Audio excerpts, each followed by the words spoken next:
నమస్తే, welcome to reality check. ప్రస్తుతం మనతో పాటు ఉన్నారు AICC national coordinator Ambati Ramakrishna గారు. నమస్తే అండి.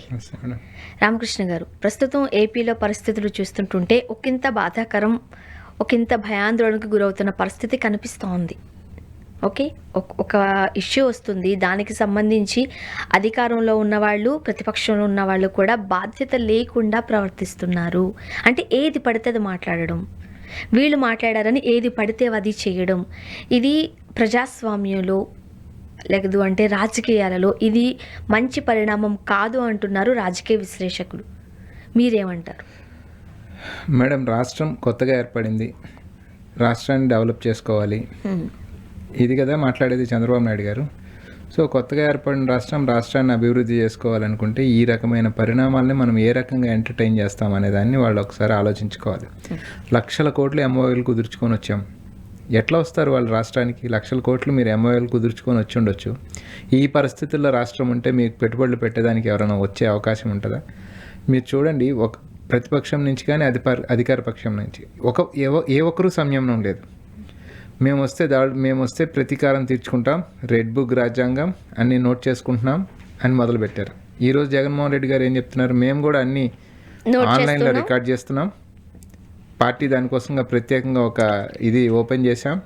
మేము వచ్చిన తర్వాత తప్పొప్పులు ఏమైనా ఉండే దాన్ని శాంతియుతంగా ప్రజాస్వామ్యబద్ధంగా ఇది చట్టానికి లోబడి మేము ఆలోచించి దానిపైన చేస్తాం అనేది లేదు. మేము వస్తాం, దీనికి రెండింతలు చూపిస్తాం, మీకు ఒక్కొక్కడిని ఏం చేయాలో అది చేస్తాం అనేది యువతల పక్షం నుంచి వార్నింగ్. అంటే రాష్ట్రం ఏం చేద్దాం అనుకుంటున్నారు అనేది మనకు అర్థం కాని పరిస్థితి. ఇవాళ రాష్ట్రం ఆల్మోస్ట్ రావణ కాష్టంలా మారింది.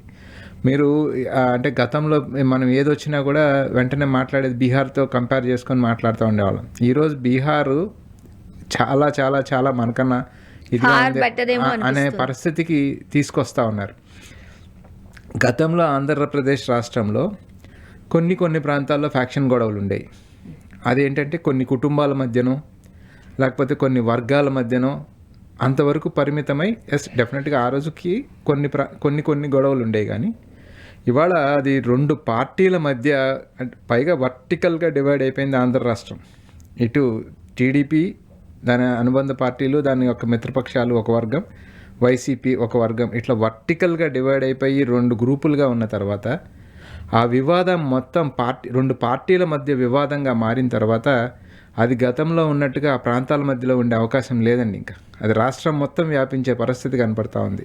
అంటే ఏ ప్రాంతంలో ఎక్కడ ఏది జరిగినా కూడా, ఫర్ ఎగ్జాంపుల్ ఏ మూల అనంతపూర్లో జరిగితే శ్రీకాకుళం వాడు కూడా రియాక్ట్ అవుతున్నాడు. అంటే పార్టీల మధ్య గొడవగా మారింది కాబట్టి. సో ఇటువంటి పరిస్థితుల్లో ఇది చల్లారే పరిస్థితి ఉందా? మాజీ మంత్రులుగా చేసిన వాళ్ళ ఇళ్లపైన 4-5 గంటల పాటు ఇళ్లలో ఆడవాళ్ళు పిల్లలు ఉన్నా కూడా కర్రలతో, పెట్రోల్ బాంబులతో దాడులు చేయటం, రోడ్ల మీదకి వచ్చి బరి తెగించి బూతులు అనకూడని చెప్పలేని బూతులు మాట్లాడడం ఎవరైనా కానీ. సో దీన్ని పోలీసులు చోద్యం చూస్తా కూర్చోవడం, ఏం సమాధానం చెప్తుంది రూలింగ్ పార్టీ? ప్రతిపక్ష పార్టీ సంయమనం పాటించాలి. సరే, ప్రతిపక్ష పార్టీ ఒక అడుగు ఏదన్నా ఒక తప్పు చేస్తున్నా కూడా దానికి చట్టానికి లోబడి పోలీస్ వ్యవస్థ ద్వారా దాన్ని ఎట్లా సరిచేయాలో సరిచేయించాల్సిన బాధ్యత. గతంలో చంద్రబాబు నాయుడు గారు ఒక బ్రాండ్ దాన్ని చెప్పుకునేవాడు. శాంతి భద్రతల విషయంలో కానీ, ఆఫీసర్స్ని కంట్రోల్ చేయడంలో కానీ చంద్రబాబు నాయుడిని మించిన వాళ్ళు లేరు, నాకు నేనే అని ఆయన కూడా ఒక సర్టిఫికెట్ ఇచ్చుకునేవాళ్ళు. అటువంటి చంద్రబాబు నాయుడు పరిపాలనలో ఇవాళ ఈ రకంగా దాడులు, గొడవలు జరుగుతూ ఉన్నాయి ఆంధ్ర రాష్ట్రంలో. అంటే దానికి ఈ ప్రభుత్వానికి కూడా ఒక మచ్చ కాదా? దానికి ప్రభుత్వం బాధ్యత వహించాల్సిన అవసరం లేదా? ఎవరు అక్కడ కర్రలు పట్టుకొని నిలబడుతుంది, పోస్టర్స్ కోసం కొట్లాడుతుంది? ఎవరు కొట్లాడుతున్నారంటే మీ పార్టీ వాళ్ళే కదా. సో దాన్ని మీకు తెలియకుండానే జరుగుతూ ఉంది చంద్రబాబు నాయుడు గారు అని చెప్తే ఎంతవరకు దాన్ని సమర్థించుకుంటారు? ఇప్పుడు రాజకీయాలు ఎట్లా అయిపోయాయనంటే, మనం ఏదైతే జరిగిన విషయాన్నే తీద్దాం ఒకసారి.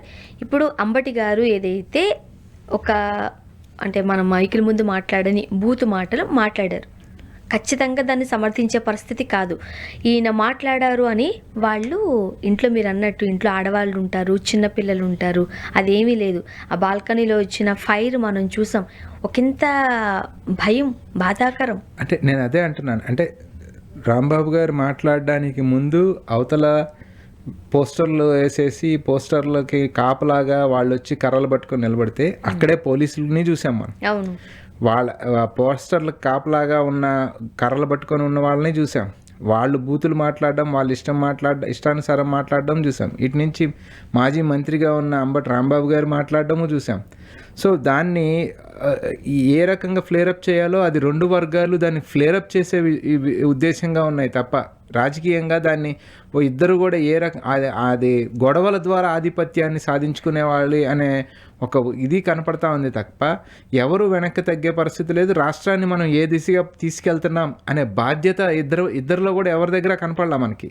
సో అటువంటి తరుణంలో నాకైతే ఇప్పుడున్న పరిస్థితి ఇప్పుడు అనిపిస్తూ ఉంది, డెఫినెట్గా ఈ రాష్ట్రం శాంతిని కోరుకునే ఒక థర్డ్ ఫోర్స్ ఎమర్జ్ అవ్వాల్సిన పరిస్థితి అయితే కనపడతా ఉంది. ఇద్దరికి మీరు వాళ్ళకు ఒక 5 ఏళ్ళు వీళ్ళకి ఒక 5 ఏళ్ళు ఇచ్చారు, మళ్ళీ ఇప్పుడు ఇంకొక 5 ఏళ్ళు ఎన్డీఏ కూటమికి ఇచ్చారు.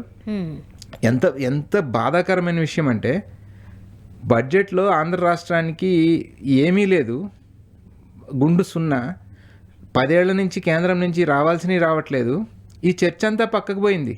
అసలు డిస్కస్ చేయాల్సింది రాష్ట్రం యొక్క ప్రయోజనాలు ఏంటి, రాష్ట్రానికి రావాల్సినవి ఏంటి, కేంద్రం ఎందుకు ఇవ్వలేదు, అదే ప్రతిపక్షం అధికార పక్షం ఇద్దరు కలిసి కూర్చొని రాష్ట్ర ప్రయోజనాల గురించి చర్చించి కేంద్ర ప్రభుత్వం కొట్లాడి తెచ్చుకోవాల్సిన విషయాలు మొత్తం పక్కన పడేసి వీళ్ళిద్దరు కర్రలు తీసుకొని రోడ్ల మీద కొట్లాడుకుంటా ఉంటే రాష్ట్ర ప్రయోజనాల పట్ల వీళ్ళిద్దరిలో ఎవరికి బాధ్యత ఉన్నట్టు? సో వీళ్ళిద్దరిలో ఎవరికి కూడా రాష్ట్ర ప్రయోజనాల పట్ల బాధ్యత కనపడలేదు.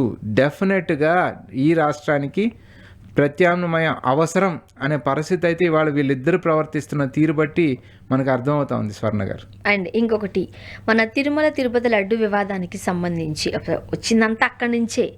ఓకే, ఇప్పటికీ దేవుడి ప్రతిష్టకు భంగం కలుగుతోంది. రాజకీయాల కోసం, కేవలం రాజకీయాల కోసం మాత్రమే దేవుణ్ణి కూడా వాడేసుకుంటున్నారు అని ఇంత పెద్ద ఎత్తున దుమారు రేపుతున్నప్పటికీ ఇప్పటికీ ఆ ఇష్యూని అయితే చల్లార్చట్లేదు. ఒకరి మించి ఒకరు ప్రెస్ మీట్లు పెడుతున్నారు. ఓకే, జంతు కొవ్వు కలవలేదా, కెమికల్ కలిసింది? ఒకటండి, ఇప్పుడు మీరు ప్రచారం చేసింది ఏమని, జంతు కొవ్వు కలిసింది అనేది మీరు ప్రచారం చేసింది అంటే అసలు ఇంకా వాడకూడని చెప్పకూడని లేని ఒక విషయాన్ని ఒక ముఖ్యమంత్రి ద్వారా లేకపోతే ఒక ఉప ముఖ్యమంత్రి అప్పటికప్పుడు ఆయన ఒక కాషాయ వస్త్రం ధరించి ఆయన బొట్లు పెట్టి ప్రాయశ్చిత్త దీక్షలు చేసి మెట్లు గడిగి దాన్ని ఎంత సెంటిమెంటల్గా తీసుకెళ్లాలని ప్రయత్నించారో అంత సెంటిమెంటల్గా తీసుకెళ్లే ప్రయత్నం చేసిన తర్వాత ఇవాళ దాంట్లో అది వాళ్ళిద్దరు చెప్పింది తప్పు అని సిట్ నివేదిక ఇచ్చిన తర్వాత నేను మొన్న చెప్పాను, మళ్ళీ చెప్తున్నా, అక్కడ కనుక నెయ్యిలో కనుక తప్పు జరుగుంటే కెమికల్సో లేకపోతే యానిమల్ రెసిడ్యూస్ కాకుండా ప్లాంట్కి అంటే ఇది మన పామ్ ఆయిల్ అడల్టెడ్ సంథింగ్ జంతు కొవ్వు అయితే కాదు, బట్ కల్తీ అయితే జరిగింది. కానీ కల్తీలో ఆ ఫ్యాట్ దగ్గర ఆగితే అసలు అనకూడని మాట అది. ఎస్, డెఫినెట్గా అనకూడని మాట అన్నారు. నిజంగానే కెమికల్ జరిగింది అని మొదట అన్నా అసలు ఇష్యూ ఇంత రాద్ధాంతం అయ్యేది కాదు. ఎస్, డెఫినెట్గా కల్తీ జరిగింది అన్నప్పుడు ఎవరైతే కల్తీ చేశారో నామ్స్కి అది లేకుండా పోయిందో ఎందుకు చేశారని విచారించి వాళ్ళపైన యాక్షన్ తీసుకొని ఉండుంటే అంతటితో సరిపోయేది. సో దేవుణ్ణి మతాన్ని రాజకీయంలోకి లాగి తద్వారా లబ్ధి పొందాలి అనే ఒక ఆలోచన వీళ్ళిద్దరికి కూడా ఆ భారతీయ జనతా పార్టీ వాసనలు తగిలిన ఇద్దరికి కూడా. మీరు చూసుకోండి, సోమనాథ్ దేవాలయంకి సంబంధించి 1000 సంవత్సరాలు గజని దాడి తర్వాత 1000 ఏళ్ళు పూర్తి అయిందని చెప్పి మొన్న నరేంద్ర మోడీ గారు కూడా సోమనాథ్ టెంపుల్ దగ్గరికి వెళ్ళి మాట్లాడడం జరిగింది. నెహ్రూ గారి గురించి పచ్చి అబద్ధం అంటే పచ్చి అబద్ధం మాట్లాడాడు ఆయన. నెహ్రూ గారు ఏం చెప్పారంటే సోమనాథ్ టెంపుల్ పునర్నిర్మాణం కోసం ఎస్ డెఫినెట్గా గవర్నమెంట్ ఫండ్స్ వాడొద్దు, this is a secular country. ఇదే మాటని సర్దార్ పటేల్ గారు కూడా చెప్పారు, ఇక్కడ గవర్నమెంట్ ఫండ్స్ వాడటానికి వీల్లేదు, మేము ప్రైవేట్ డొనేషన్స్ తీసుకొని కట్టుకుంటున్నామంటే డెఫినెట్గా మంచిది చెయ్యండి అని చెప్పారు నెహ్రూ గారు టెంపుల్కే వ్యతిరేకం అన్నట్టుగా గుళ్ళన్నీ మోడీ గారే కట్టించినట్టుగా నెహ్రూ గారి మీద ఒక నింద వేసి బాబు రాజేంద్ర ప్రసాద్ ప్రెసిడెంట్గా అక్కడికి వెళ్ళాలి అనుకున్నప్పుడు ప్రెసిడెంట్ హోదాలో రాజేంద్ర ప్రసాద్ గారు చెప్పింది ఏమంటే, నేను ప్రెసిడెంట్ హోదాలో వెళ్ళట్లేదు, నేను ఒక హిందువుగా దేవుణ్ణి నమ్మేవాడిగా నేను అక్కడికి వెళ్ళి వస్తాను అన్నప్పుడు నెహ్రూ గారు చెప్పింది కూడా ఎస్, ప్రెసిడెంట్ హోదాలో వెళ్ళొద్దండి, this is a secular country, మీరు ఖచ్చితంగా వెళ్ళిరండి అని ఆయన చెప్పింది. ఆ ప్రెసిడెంట్ హోదాలో వెళ్ళొద్దు అనే పదం మాత్రమే తీసుకొని రాజేంద్ర ప్రసాద్ గారిని నెహ్రూ వెళ్ళొద్దు అన్నాడు. నెహ్రూ హిందూ వ్యతిరేకి. అంటే హిందుత్వం దేవుడు అనే కాన్సెప్ట్ని పోలరైజ్ చేసి అబద్ధాలు చెప్పి ఎంతకాలం ఈ దేశాన్ని ఏ రకంగా తీసుకెళ్దాం అనుకుంటున్నారు? నేను అందుకే అంటున్నా, ఆ అబద్ధాలు అసత్యాలు ఏదైతే ఆ బీజేపీ ఆర్ఎస్ఎస్ వాళ్ళు ప్రచారం చేస్తూ ఉన్నారు, ఇది వీళ్ళిద్దరు కూడా వంట పట్టించుకున్నారు. దాన్ని రాష్ట్రం మొత్తం దాని రాష్ట్రాన్ని రావణకాష్టం చేయాలని ప్రయత్నించారు. అది ఇవాళ తప్పు అని తేలిన తర్వాత మళ్ళీ డిఫెన్స్లో పడతామేమో అనే దాంట్లో మళ్ళీ ఈ పరిణామాలన్నీ ఇవాళ కర్రలు తీసుకోవడం, గొడవలు వేసుకోవడం, పెట్రోల్ బాంబులు విసురుకోవడం, చివరికి రాష్ట్రానికి జరగాల్సిన మేళ్ళు, రాష్ట్ర ప్రయోజనాలు, బడ్జెటరీ అలొకేషన్స్, ఈ చర్చే లేదు. నేను ఏ టీవీలో అన్నా చూద్దాం, ఎవరన్నా మాట్లాడతారేమో మన రాష్ట్రంకి ఏం జరిగింది అని మాట్లాడతారేమో అని చూస్తే ఇప్పుడు దాని గురించి నిజంగానే టెలికాస్ట్ చేస్తే చూసేవాళ్ళు కూడా లేరు. అది బాధ. అది సో రాష్ట్ర ప్రయోజనాలు, రాష్ట్రం యొక్క ఇది పక్కకు పోయింది. ఇందాక నేను చెప్పినట్టు ఒక ప్రాంతానికో, కొన్ని వర్గాలకో, కొన్ని కుటుంబాలకో పరిమితం అయ్యి ఉన్న ఫ్యాక్షన్ రాజకీయం ఏదైతే ఉందో, ఇవాళ తెలుగుదేశం పార్టీ కావచ్చు, వైఎస్ఆర్సీపీ కావచ్చు, రెండు కూడా రాష్ట్రం మొత్తం రుద్దే ప్రయత్నం చేస్తూ ఉంది. ఇది రాష్ట్రానికి తీరని అన్యాయం చేయబోతా ఉన్నారు ఇద్దరు. రేపన్న రోజు ఇంకెంత పెద్ద ఇష్యూస్ అవుతాయో చెప్తున్నారు కదా. ఈ రోజు మేము అధికారంలో ఉన్నాం, మా రెడ్ బుక్ రాజ్యాంగం అమలు చేస్తామని ఒకళ్ళంటే, రేపు వచ్చాక ఇంతకు మించి డబల్ చూస్తామని మాట్లాడినప్పుడు ఊహించడానికే భయంగా ఉండే పరిస్థితి ఆంధ్ర రాష్ట్రంలో కనబడతా ఉంది. అండ్ మరో పక్క స్కిల్ డెవలప్మెంట్ కేసులు చంద్రబాబు నాయుడు గారు సుమారుగా ఒక 2 నెలల పాటు జైల్లో ఉండి వచ్చిన పరిస్థితి చూసాం. ఈరోజు అదే కేసులో ఈడీ క్లీన్ చిట్ ఇచ్చింది. అంటే అధికారుల గురించి మనం మాట్లాడుకొస్తే ఆ రోజు చేసింది అధికారులు తప్ప ఈ రోజు చేస్తుంది రైటా? ఆ రోజు చంద్రబాబు నాయుడు గారు మోడీని వ్యతిరేకించారు, మోడీతో లేరు. ఈరోజు చంద్రబాబు నాయుడు గారు నరేంద్ర మోడీతో ఉన్నారు. కూటమిలో, ఎన్డీఏ కూటమిలో చంద్రబాబు నాయుడు గారి యొక్క మద్దతు చాలా కీలకం. ఆ రోజు అసలు ఆ విషయాన్ని లేవనెత్తిందే సెంట్రల్ జిఎస్టీ వాళ్ళు లేవనెత్తారు, రాష్ట్రానికి పంపించారు. ఇక్కడ క్యాబినెట్లో అప్రూవ్ జరగలేదు, పేమెంట్స్ జరిగినాయి. సో ఇవాళ అదంతా కూడా హాంఫర్ట్ అయి పక్కకి ఎందుకు జరిగింది? చనిపోయారు మొన్ననే. సో నేను ఆ పేరు ఎత్తకూడదో నాకు తెలియదు, కానీ అజిత్ పవార్ గారు 35,000 కోట్ల రూపాయలకు సంబంధించిన స్కామ్, ఆయన వాళ్ళకి అది ఎన్డీఏలో చేరక ముందు వరకు ఆయన వేధించారు. ఆయన వాళ్ళతో అధికారంలో చేరిన తర్వాత ఒక 6 నెలల క్రితం క్లీన్ చిట్ వచ్చింది ఆయనకి కూడా. హేమంత్ బిశ్వాస్ శర్మ కాంగ్రెస్ పార్టీలో ఉన్నప్పుడు ఆయన పైన ఇట్లే వచ్చింది. అదే నారాయణ రాణే మహారాష్ట్ర, ఇదే పరిస్థితి.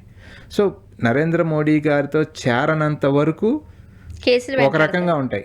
నరేంద్ర మోడీ గారితో చేరిన తర్వాత ప్యూర్ వాషింగ్ మిషన్లో నిర్మా వాషింగ్ పౌడర్ వేసి వాళ్ళని నీట్గా ఉతికి క్లీన్గా బయటికి పంపించే ఒక పద్ధతిని ఇవాళ కేంద్రంలో నరేంద్ర మోడీ ప్రభుత్వం అనుసరిస్తూ ఉంది.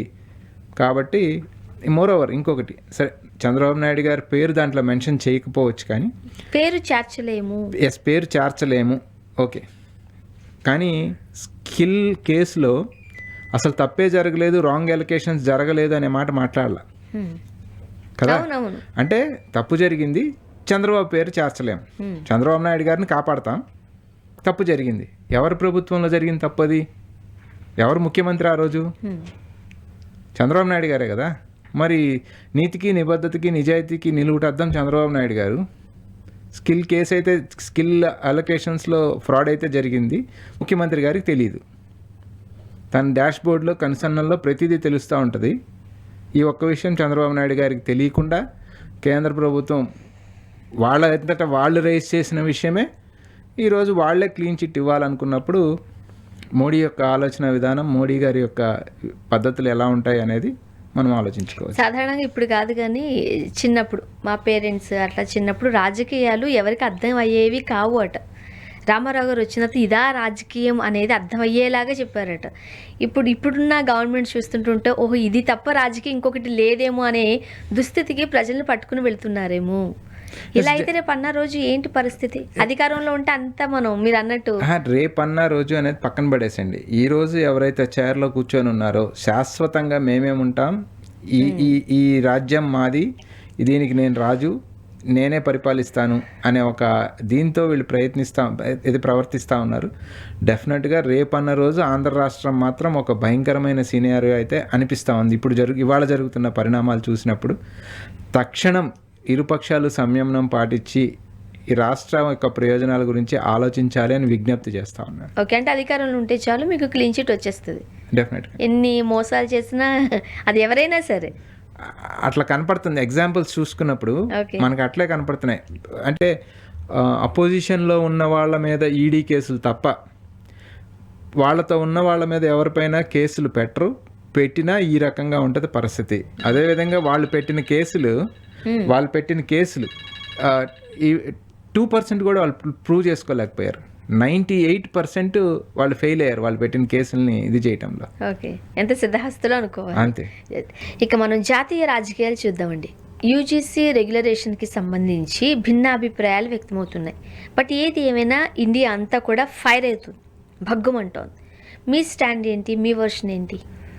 మేడం, యూజీసీ రెగ్యులేషన్స్ కొత్తగా తీసుకొచ్చిన దాంట్లో మన ఈ జనవరిలో తీసుకొచ్చారు. ముందు ఫ్రేమ్ చేయడానికి టైం తీసుకున్నారు. ఇదంతా తీసుకున్నప్పుడు అసలు ఇది తీసుకురావడానికి గల కారణం ఏంటి? 2019లో రోహిత్ వేముల జరిగిన తర్వాత రోహిత్ వేముల వాళ్ళ మదర్ సుప్రీంకోర్టుకి వెళ్ళినప్పుడు సుప్రీంకోర్టు కేంద్ర ప్రభుత్వానికి చెప్పింది ఈ డిస్క్రిమినేషన్ని ఆపడానికి 2012 ఆల్రెడీ ఉన్నాయి, యూపీఏ గవర్నమెంట్లో చేసినాయి, లేదు ఇంకా స్ట్రాంగ్గా ఇది చేయడానికి కొన్ని గైడ్లైన్స్ తీసుకురండి అని చెప్పినప్పుడు కొత్త గైడ్లైన్స్ స్టాండింగ్ కమిటీకి పంపించారు. పార్లమెంట్ అది యూజీసీ వాళ్ళు గైడ్లైన్స్ ఫ్రేమ్ చేసి స్టాండింగ్ కమిటీకి పంపించారు. దిగ్విజయ్ సింగ్ నేతృత్వంలో ఉన్న స్టాండింగ్ కమిటీ దాన్ని అధ్యయనం చేసి ఏ రకంగా ఉండాలి అనేదాన్ని చెప్పి రూల్స్ ఫ్రేమ్ చేశారు. ఇప్పుడల్లా వచ్చిన పరిస్థితి ఏమంటే దీనివల్ల దేశం విడిపోద్ది, దీనివల్ల దేశం వర్గాలుగా ఇదిగా విడిపోద్ది అని ఛాన్సెస్ ఉన్నాయని మాట్లాడుతున్నారు. అసలు వర్గాలు ఉన్నాయా లేవా అంటే డెఫినెట్గా ఈ దేశంలో ఉన్నాయి. ఉండబట్టే SC ST OBC general category 4 కేటగిరీలు కాదండి. ఇప్పుడు అడ్మిషన్స్ కూడా వర్గాలుగా ఉండబట్టే కదా ఎస్సీ ఎస్టీ ఓబీసీ జనరల్ కేటగిరీలో వర్గాలుగానే అడ్మిషన్స్ జరుగుతూ ఉన్నాయి కదా. సో అటువంటి తరుణంలో సార్ మీకు 1989లో అన్టచబిలిటీ యాక్ట్ తీసుకొచ్చారు, ఎస్సీ ఎస్టీ అట్రాసిటీస్ యాక్ట్ తీసుకొచ్చారు.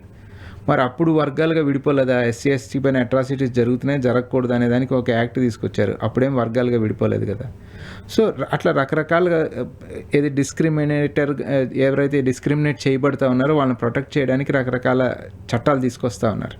మరి అప్పుడు ఎప్పుడు జరగంది, ఇవాళ కొత్తగా ఎందుకు జరుగుతూ ఉంది అన్నప్పుడు ఇవాళ యూనివర్సిటీస్లో ఇప్పుడు వచ్చిన రూల్స్ ప్రకారం అయితే వాళ్ళ ఎస్సీ ఎస్టీకి ఆల్రెడీ ఉన్నాయి, దానికి అదనంగా ఏం చేశారంటే ఓబీసీకి కూడా ఈక్వాలిటీ కింద ఒక కమిటీస్ వేసి వాళ్ళకు కూడా కాపాడండి ఓబీసీలను కూడా అని తీసుకొచ్చినప్పుడు అది బాధగా ఉంది. ఇప్పుడు ఆల్రెడీ ఎస్సీ ఎస్టీ అట్రాసిటీస్ చట్టం ఉంది, ఈ రెగ్యులేటరీ కమిటీ యాక్ట్ ఉంది, మళ్ళీ ఓబీసీలు కూడా చేరితే మెజారిటీ సెక్షన్ అట్ అవుతారు.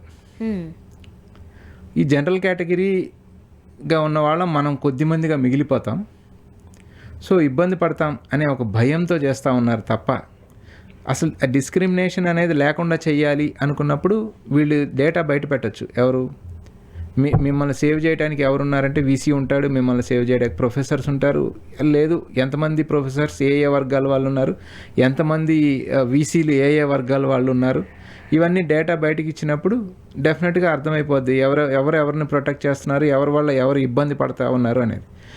ఎప్పుడైనా కానీ ఎవరు ఇబ్బంది పడుతున్నారో వాళ్ళని ప్రొటెక్ట్ చేయడానికి కమిటీస్ కావాలి తప్ప ఎవరైతే డిస్క్రిమినేట్ చేస్తున్నారో వాళ్ళని ప్రొటెక్ట్ చేయడానికి వాళ్ళు ఇబ్బంది పడతామని అంటే ఒకటి అది జరిగితే మేము ఇబ్బంది పడతామేమో అని భయంతో వీళ్ళు అసలు చట్టం వద్దంటున్నారు.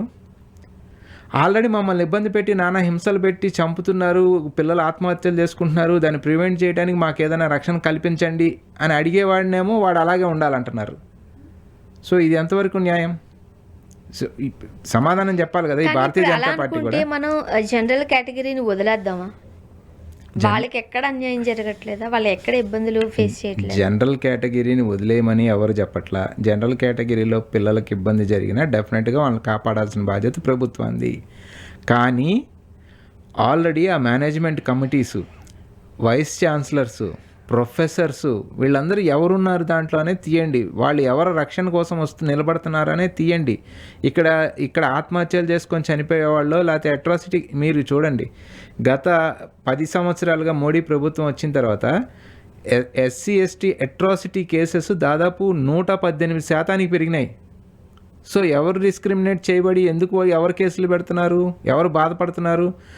ఇంకోటి ఎస్సీ ఎస్టీ ఓబీసీ వీళ్ళందరూ కూడా హిందువులే కదా, మరి వీళ్ళని ప్రొటెక్ట్ చేయడానికి ఒక చట్టం తెచ్చినప్పుడు ఇంకొక వర్గానికి ఎందుకు అంత బాధ కలుగుతోంది? ఏదో చెప్తారు కదా, హిందువులం గంగా సింధు బిందువులం మన అందరం ఒకటే అని చెప్తారు కదా, మరి ఈ గంగా సింధు బిందువులు ఈ బిందువులను కూడా మీరు కాపాడాలి కదా.